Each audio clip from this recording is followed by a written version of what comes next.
pigs.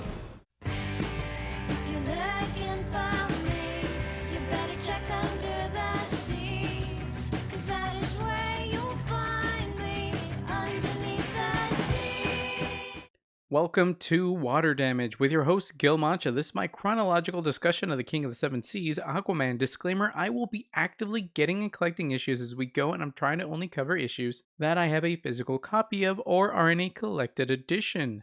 I'm trying to stray away from digital because I love physical media, but the DC Universe Infinite app would be a great way to keep up with the podcast. Be sure to hit the follow button on Spotify or preferred platform to get episodes as soon as they drop. While you're there, please leave a review so the show can be recommended to other comic book fans. If you play Injustice 2 on Xbox, you can join the official guild Water Damage Podcast ID 0JMD4. There, our community can play games of Injustice 2, which is currently free on Game Pass. Regardless of who you main, you're welcome to come in, play, or just chat.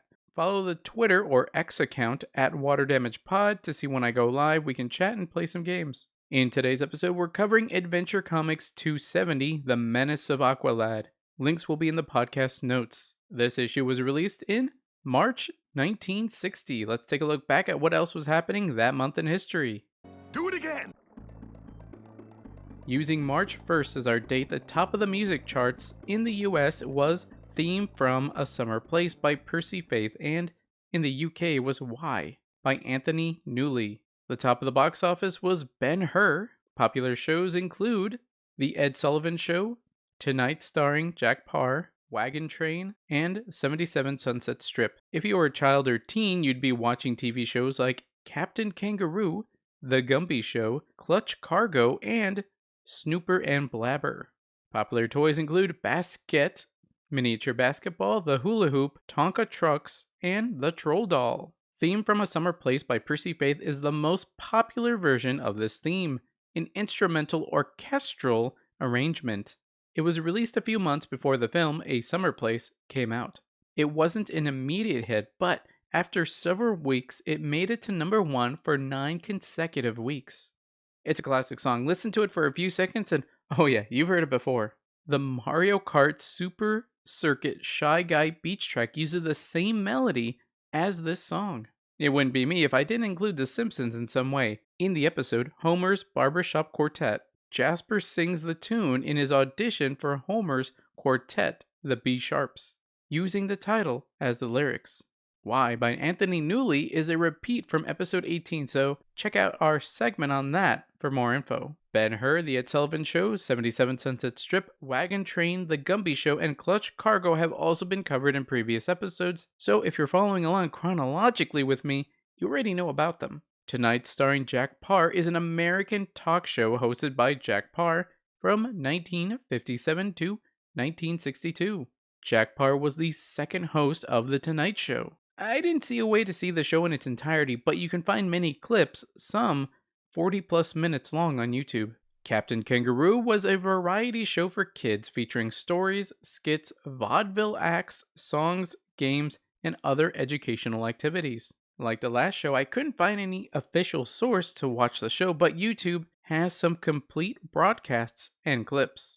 Snooper and Blabber is another segment from the Quick Draw McGraw Show, produced by Hanna-Barbera. The show features Super Snooper, the cat, and Blabber Mouse, who work for the Super Snooper Detective Agency. It's a rare show that features a cat and a mouse where they're not enemies. Like Augie Doggy and Doggy Daddy segment, it may be on the Boomerang app or its equivalent under the Quick Draw McGraw Show. If you're familiar with the songs, top movie, or other events, let me know. On the Spotify app at least, you have a Q&A section where you can reply to my question of what do you think of this issue. You can do it there, social media, or even the YouTube VOD for this episode. While you're there, I have a poll too. What other DC hero would you like to see covered like Aquaman? The choices are Dick Grayson's Robin and Nightwing, Sergeant Rock, Blue Beetle, all 3 that we've got so far, and Batman Beyond. You can pick as many as you want, and I'd love to see what you guys think. That's a taste of what the world was like when Adventure Comics 270 was released. That was outrageous! I'm reading this thanks to Showcase Presents Volume 1, but was also reprinted in DC 100-page Super Spectacular DC 15 and Aquaman Archives number 1. Just like other issues we've covered here, Adventure Comics is an anthology of stories, and this is the last behind Superboy. Per usual, it's either middle or last. Nothing's beating out the Golden Boy. Notably, Green Arrow isn't the middle story, but it's the first issue of Congo Bill under the Adventure title. Again, the story is called The Menace of Aqualad. Unfortunately, Aquaman's gloves are still yellow in this one. That said, the Showcase Present series is in black and white, so if that's your only access, you wouldn't know.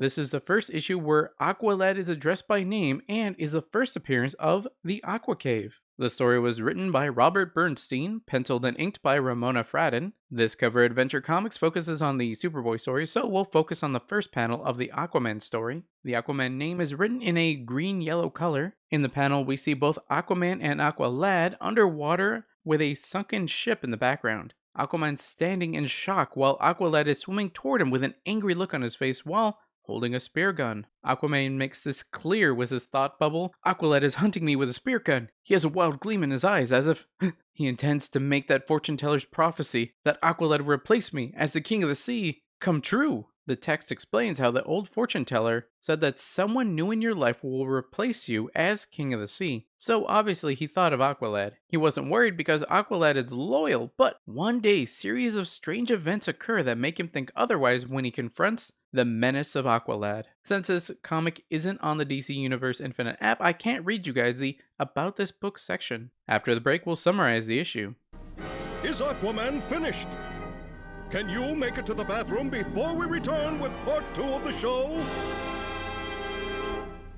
What it do, guys? Manjame here, and if you like board games, especially deck building games, you should check out @team_thunder on YouTube.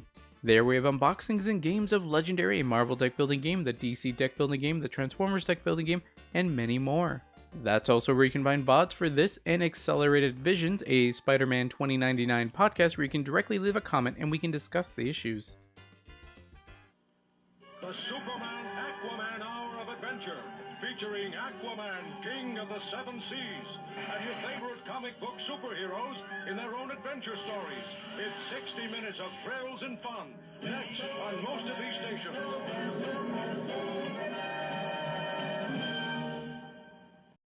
This story starts one day while Aquaman and Aqualad are leading a school of whales to mainland.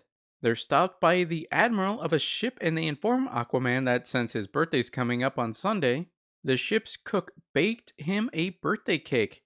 Gosh, thanks. Later on, while the two are sitting eating the cake, Aquaman remarks about how this home-baked cake reminds him about how ill-equipped he is to bring up Aqualad. I haven't even got a home for you to live in. Between his bites, gosh, Aquaman, I don't care where I live. I'm happy just being with you. That afternoon, it's revealed that Aquaman and Aqualad had led the whales to mainland for a marine exhibit for the benefit of retired seamen. In the background, we see Aquaman hanging from the ladder rope of a helicopter. There's a couple signs. One welcoming Aquaman and another saying that just off the beach you can see Aquaman's whales. There's tons of people in the bleachers. In the foreground, we see Aqualad and a reporter with a microphone.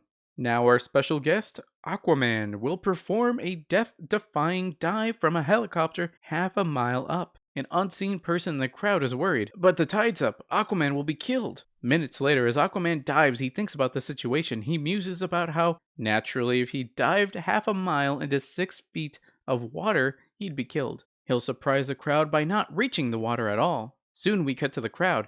A man's covering his eyes. I can't look. A woman's in shock. Why don't they stop him? The reporter points in Aquaman's direction. Wait, I can't believe my eyes. Look! In the next panel, we see Aquaman's fall, whoosh, was stopped by the spouts of 6 whales. Sploosh! What a stunt. Then Aquaman thinks, nice timing by my whales. Before my dive, I ordered them to take up positions in shallow waters, and they obeyed exactly. As the two are leaving the exhibit, Aquaman sees an old woman who'd been fishing at the end of a pier falling into the water. Help! Help! Aquaman immediately dives in. I'll save her, Aqualad. Shortly, we see him holding her up in the water. Thanks, Aquaman. It was my good fortune that you were nearby. When we reach land, I'll read your fortune. Fortune telling is my business. Aquaman thinks, I don't believe in superstitions, but I won't hurt her feelings, he says. Thanks, ma'am. When the group gets to land, she goes on to tell their fortune. She's pondering the mystic orb with a black cat on her shoulder as Aquaman looks on with a stern face while Aqualad looks on in horror. Alas, I see great danger for you, Aquaman. Someone new has come into your life who may imperil you and replace you. Aqualad is shocked. She means me. Aquaman's in disbelief. Nonsense, Aqualad. How could you possibly become a menace? Let's go. That night, while on a rock ledge undersea, Topo arrives to deliver a message to Aquaman. He informs Aquaman that he spotted a schooner hit a reef and is sinking. The ship doesn't have enough lifeboats, so their help is needed. Luckily, Aqualad also has telepathic abilities, so he's up to speed. The two speed off to the disaster scene. However, in the process, Aqualad hits his head on the ship's figurehead of Neptune. Crack! Ah! Aquaman looks on. Good grief! The ship's going down, and Aqualad can't get out of its way. Moments after Aquaman rescues the dazed lad. I'm alright, Aquaman. It was just a glancing blow. I'll help you as soon as my head stops whirling. Aquaman puts his hand on his shoulder. Okay, Aqualad, I'll summon every eel in the vicinity to keep these passengers afloat. Soon we see the eels had followed Aquaman's command, and he's helping people while holding over his shoulder a child who looks just like Aqualad, but with blonde hair like Aquaman's. One man was astonished. It's amazing. On Aquaman's orders, the eels are crisscrossing each other tightly to form life rafts. Now all of us can stay afloat till the rescue ship arrives. After the people are rescued, the eels release and swim off. Aquaman's relieved to find Aqualad. Great Scott, Aqualad. I was wondering where you disappeared to. Why did you detach the King Neptune figurehead from the sunken schooner? Aqualad has a weird smirk on his face while he's holding the same figurehead that had hit his head earlier. Never mind that. Wasn't Neptune king of the sea before you were born? A bewildered Aquaman nods his head as Aqualad looks at the figurehead with a proud smile. A bit sinister looking. Good, that means after you retire, or if something happens to you, I'll be the next king of the sea. Imagine Aqualad, king of the sea. Putting his hand on his chin, Aquaman thinks, what a strange thing for Aqualad to say. As if, no, I mustn't think that way. Abruptly, Aqualad leaves with the figurehead. I must go somewhere alone. See you later, Aquaman. Aquaman extends a hand out to the leaving lad. Wait, you can't take off like this. He thinks, what's gone into that boy? Maybe that blow on the head affected him. I'd better follow him. However, before he can get close, the water in front of him turns pitch black. He thinks, is Aqualad crazy? He ordered those squid to squirt ink in my path. Now I can't see him at all. Why did he cover up his trail? It seems he gave up after that because we fast forward to the next morning. Aqualad had been gone all night. What do you mean you ran off because something came over you? Where's the figurehead?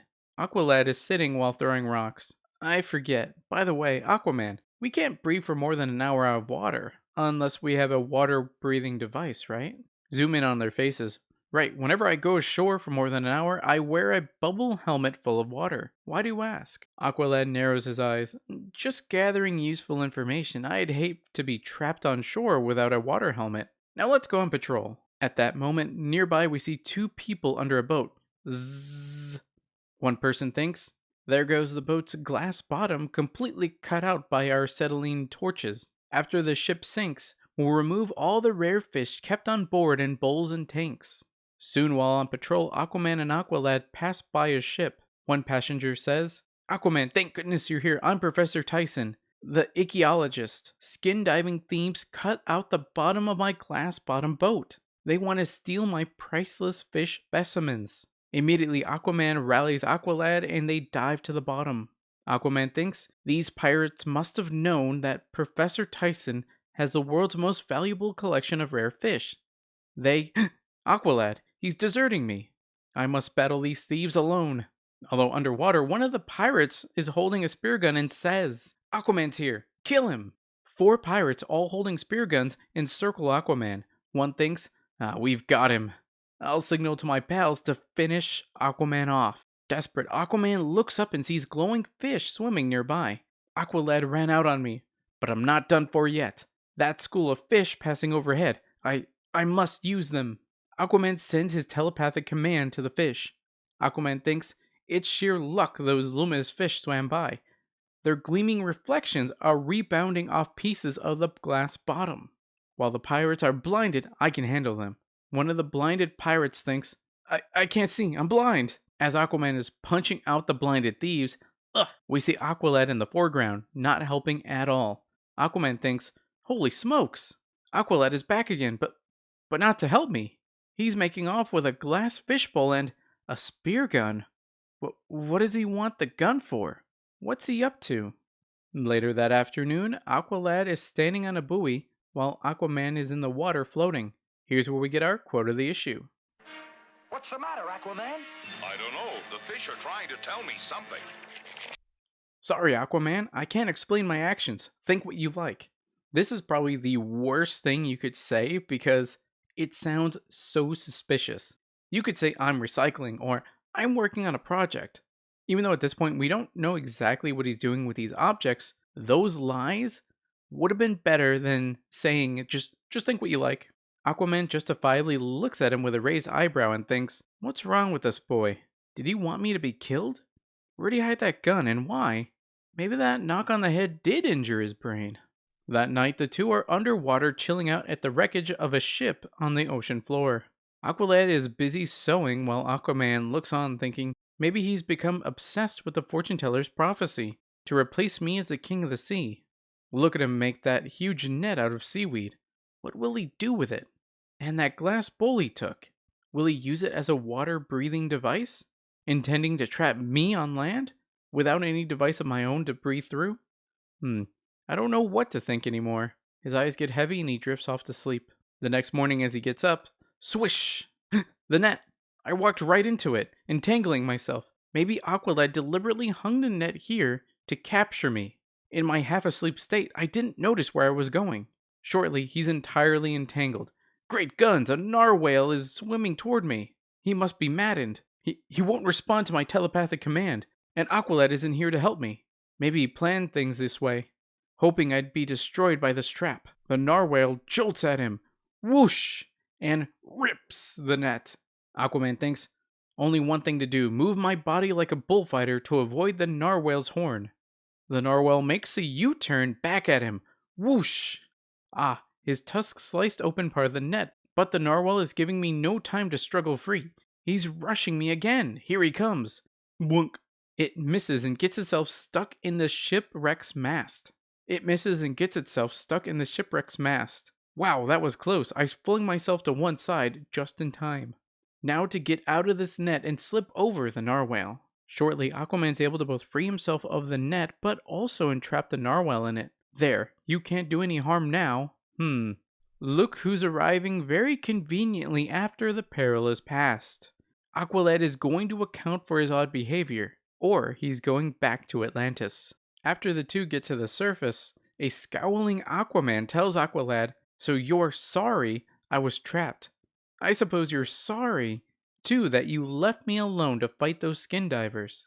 Aqualad smiles at him and motions for him to follow. I didn't desert you, Aquaman.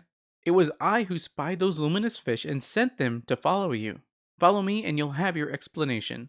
The two go back underwater to a cave adorned with the items. Aquaman thinks, the gun, the glass bowl, the nets, everything's here. Aqualad thinks, Aquaman will flip when he's learned that I furnished a home for us. I planned this cave as a surprise for his birthday, which is today, Sunday. Aqualad then stands in front of Aquaman and is able to speak underwater somehow. I only had a few days to work. That's why he behaved so mysteriously. I wanted Neptune for a statue decoration. The bowl became a lamp lit by luminous fish. The net was for a carpet and hammocks. And the spear gun, the start of a trophy collection. Aquaman thinks, good grief, and I thought, Later that day, as the sea creatures parade in honor of Aquaman's birthday and new home, we see several kinds of fish. Turtle, topo, sharks, otters, and a whale with happy birthday written on it. Aquaman and Aqualad look on at the parade. Aquaman thinks, I'm ashamed of myself for thinking ill of Aqualad. I said we needed a home, and he secretly made a home. Yes, sir, when I retire, he'll make that prophecy come true. Even now, he's a true king of the sea. The end. After the break, we'll go over some thoughts and feelings about the issue. Wait a minute. That was no joke. Somebody tried to kill me. That or we're not paying Mr. Slippery enough. Holy Neptune's trident. This has to be the work of the Legion of Doom. Hey, there's an echo inside my head. Echo. Echo. Echo. You okay, Aquaman? Echo. What? Oh, no problem. I enjoyed how the first page of the issue got closure at the end. The birthday cake they were given, being home-baked, made Aquaman think about how they don't have a home, so Aqualad went on to make them a home. It's easy to follow, but I'll be honest, when I first read it, I was thinking it was like an episode of The Simpsons where the first act is completely unrelated to the rest of the episode. Something I noticed while reading this issue was how most comics leave little to the imagination. In the beginning, when Aquaman was given the cake, the captain went out of his way to say the cook baked it. When Aquaman's doing his dive a little later, in his own mind, he explains how normally he'd be killed by such a drop, but these people are in for a surprise. Later, when he saves the fortune teller, we get a thought bubble about he doesn't believe in that, but he doesn't want to hurt her feelings. In fact, what he actually says is, thanks, ma'am. Even if what he says is, thanks, ma'am, isn't obvious enough that he's just being nice, make it a little more obvious. Sure, that'd be swell. Draw it out like he's not sure what to say to drive the point home. That way it's easier to interpret that he's not too jazzed about getting this, but he's just being polite. One of the most superfluous examples is later when the pirates are using their torches to remove the boat's glass bottom. He explains his whole plan out in his thought bubble. It's easy enough to tell that they're using some kind of torch, so that all he needs to think is, excellent, with the glass bottom removed, the boat will sink and we can take the rare fish on board. As a reader, I'm not going to knock them for not explaining that the fish are kept in bowls or tanks. I will say that the bowls do pay off since Aqualad does take one for their home, but I don't know if it was entirely necessary since, bowls and tanks are a pretty common thing to hold fish. So there's fish there. Likely there could be bowls and tanks. Ironically, one of the things I'm not sure about is something that's not explicitly stated. Throughout the issue, Aqualad seems very suspicious, with it culminating with Aquaman on the verge of sending him back to Atlantis. It's not a thing where only the readers get to see it and yell, "Oh, come on! Why don't you see it?" Keeping my quote of the issue in mind, think what you will. Is Aqualad aware of how suspicious he's being? Is he playing it off to keep Aquaman off his trail about making the home for the two? He had to have been. His facial expressions look so similar and scheming. Or when he asked about Neptune being king before Aquaman, he says, "Good, that means after you retire, or if something were to happen to you, I'll be the next king of the sea." Imagine, Aqualad, king of the sea. At that point, Aquaman turns into the image of Bart saying, "What a strange thing to say." I'll chalk it up to paranoia that made him seem less competent, but he complains about how Aqualad left him to face the pirates alone. He seemed to worry about his prospects of fighting people alone. Thanks to the fish that happened to be around, he makes quick work of them. When he's trying to follow Aqualad, the squid squirts out ink so he can't see. Could he not have gone around? The comic skips to the next morning, so I guess he gave up pretty quick. What we don't know is what was going on with that narwhal, which I'm not entirely sure is different from a narwhal. Last thing, the lamp that Aqualad furnished for their home is powered by luminous fish. Do they live there as slaves like the Flintstones? Or do they swap them out like factory shifts? They're his fishy friends, but those two are literally his lamp. What do you think? Did you read the comic? Did I get something wrong? If I do and you guys let me know, I'll include a correction section in the next episode and I'll credit the user. Let's continue the discussion on social media and the YouTube VOD. You can find me at WaterDamagePod on Twitter or X, and Team_Thunder on YouTube. If you're looking for another podcast to listen to and want to learn more about the Spider-Man of the future, check out Accelerated Visions, a Spider-Man 2099 podcast on Spotify and anywhere you can find podcasts. Be sure to follow that and this podcast to get episodes as soon as they drop. Mandrame out. Whew, man. Glad that stopped before things got worse.